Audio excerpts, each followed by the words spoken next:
So for my second hike, I guess my series of hikes here, I'm going to Wall Street Mill. So I'm hiking on the Mill Trail, the Wall Street Mill Trail here in the park in Joshua Tree. Parked over at the Barker Dam with intention to hike that afterwards. We'll see how I feel, but it should be fine. Mr. Keys, he was an arch rival of this guy that had this property over here, Worth Bagley, and supposedly after he shot the man and did prison time, first thing he did when he got out was he put a tombstone up. So this is where Worth Bagley died. So we're gonna go see that, and we're gonna go see the ruins of an old house as well. Also, we're gonna go see a truck and see how that looks. All right. I guess I should say welcome to my channel. I am Craig, the Natural Medic, hiking towards the Wall Street Mill site, Joshua Tree National Park. So not too unlike the Ryan Ranch site.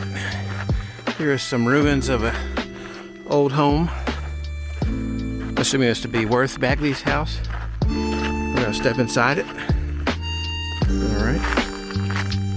And there's the old fireplace and one of the walls, and some more walls. How neat is that? Let's just walk around for a minute, and then we will continue on.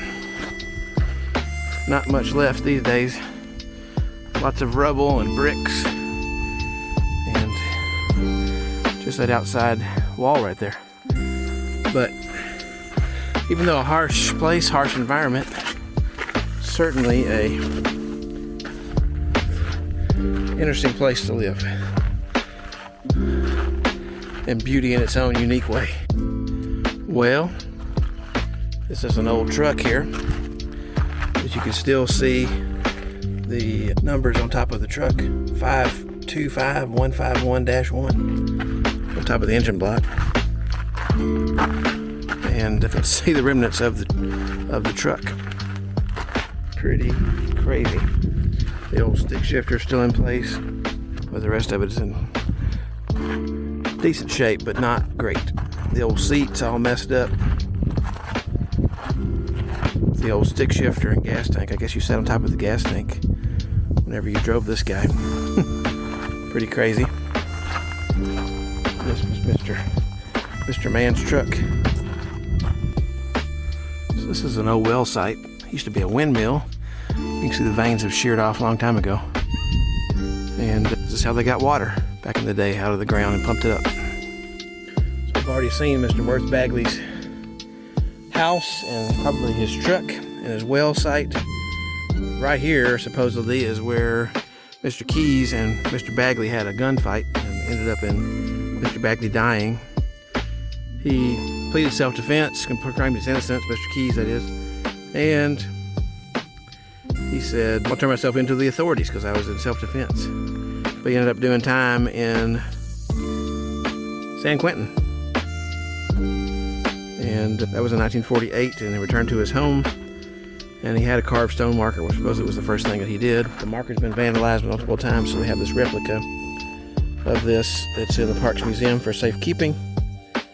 And it says, here is where Worth Bagley bit the dust at the hand of W.F. Keys, May 11th, 1943. It said, here is where Worth Bagley bit the dust at the hand of W.F. Keys, May 11th, 1943.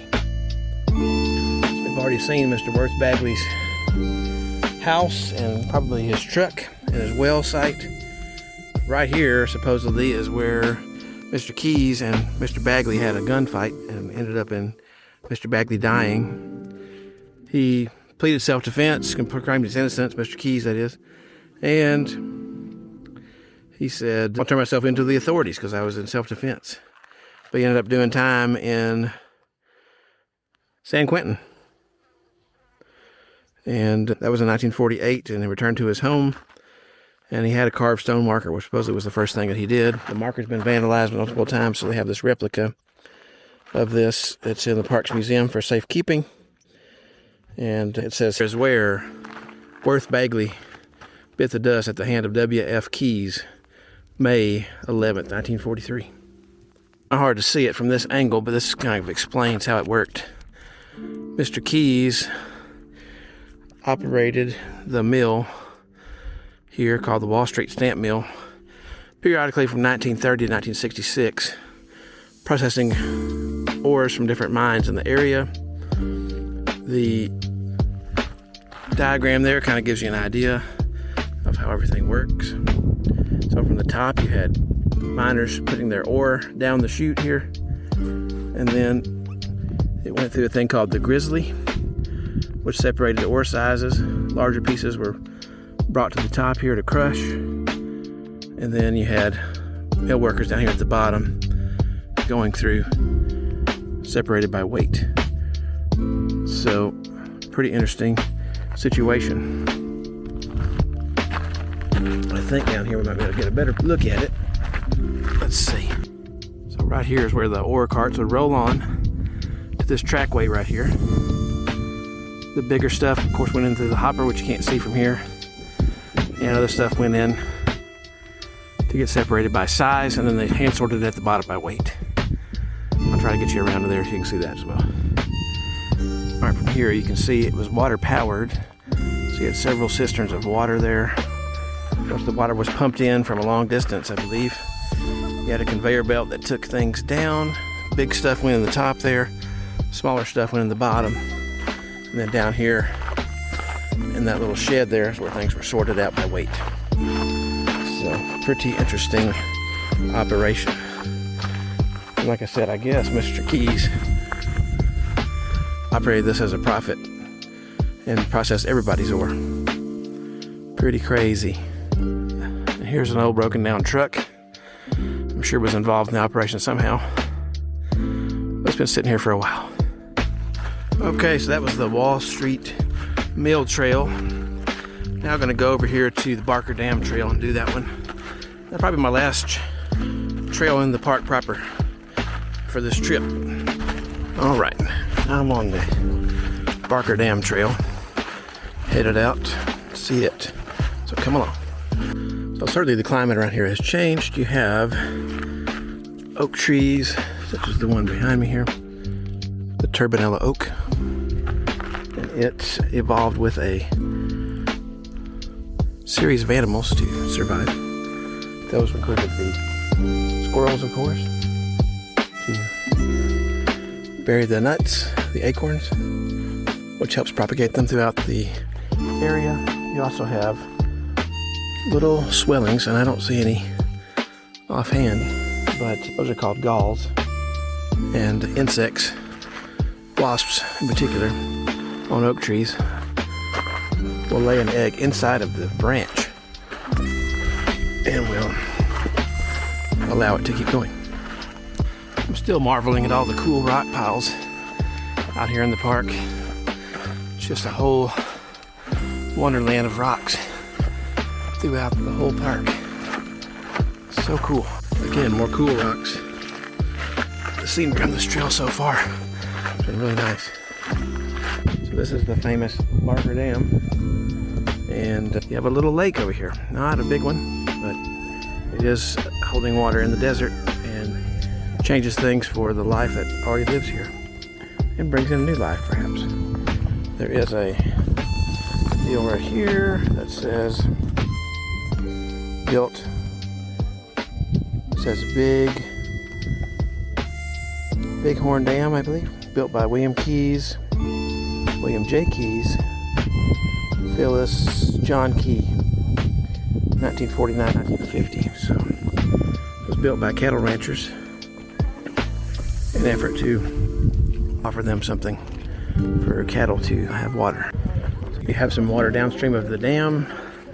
It doesn't appear to have a spillway like a traditional dam, but you can see pieces of rebar sticking up, concrete at the top, rock at the bottom.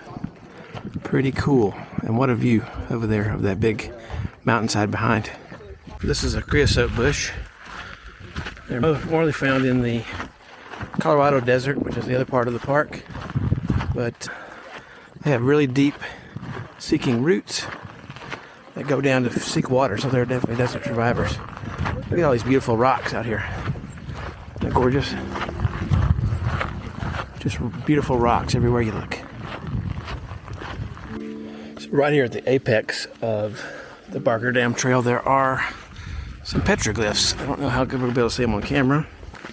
I'm going to try.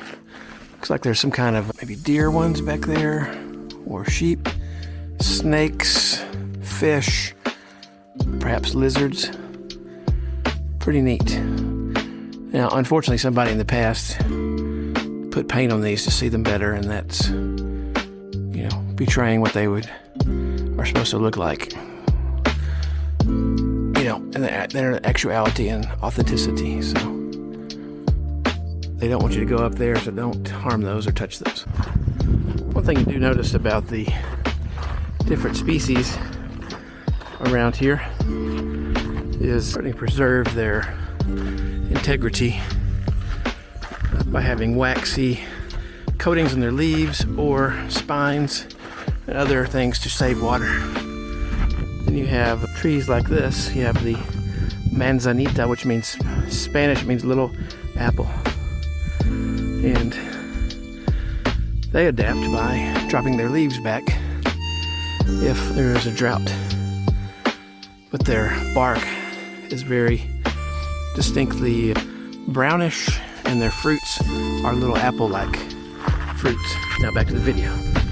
All right, we're nearing the end of exploring Wall Street Mill and Barker. And sadly, this is gonna be my last group of hikes in Joshua Tree. So if you liked it, hit the thumbs up. Think about subscribing to the channel if you want to see more content. If you have any questions or comments about the park or anything that I've seen out here, make sure to leave those in the comments below. If you're listening on the podcast, click on that link to send us a message. Let us know what you're up to and what you're thinking. Okay. Have a great day. We'll see you on the trail. Bye-bye.